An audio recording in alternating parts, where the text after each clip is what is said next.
So here's a fourth lie, and it's the word bigotry. I think bigotry fits this. Could be, what's the difference between prejudice and bigotry? I'm not going to go to the dictionary definition, although I think it holds true today, but we'll just go with this for now. Bigotry is somebody who won't talk to somebody else. They won't listen to somebody else, and they're going to stereotype them and just continue stereotyping them. Well, LeBron James is a good example of that. He's a bigot.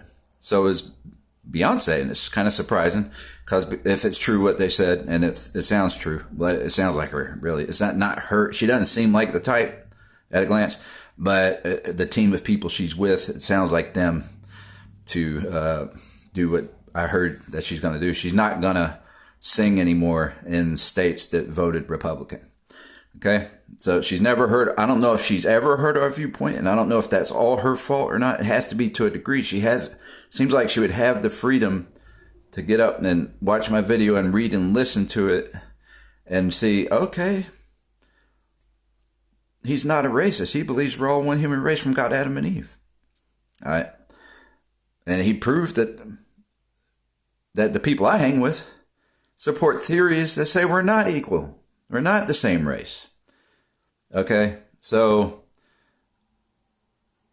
why she can't see that, why LeBron James can't see that, it's because of bigotry. They've believed the lies that they've been told.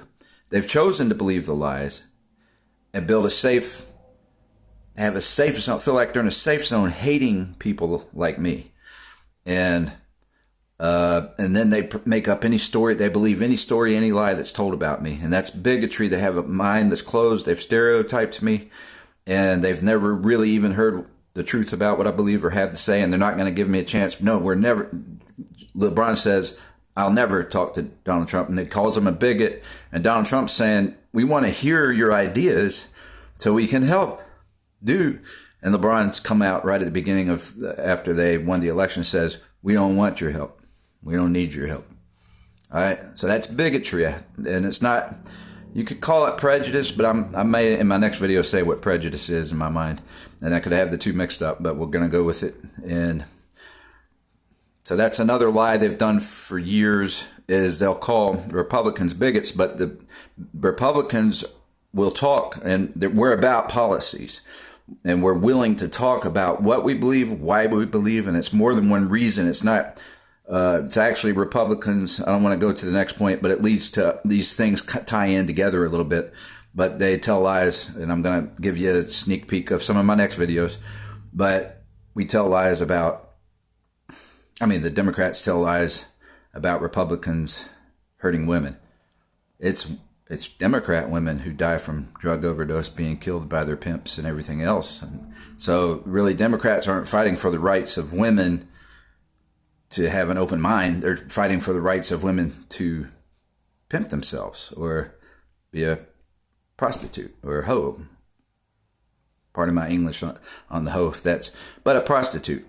But technically a male or man or woman, they're fighting for the rights to be, they call it hoe nowadays, but to be promiscuous, to live that lifestyle by choice, not just one mistake. And then the funny thing is, I'll bring this up while I'm on the topic.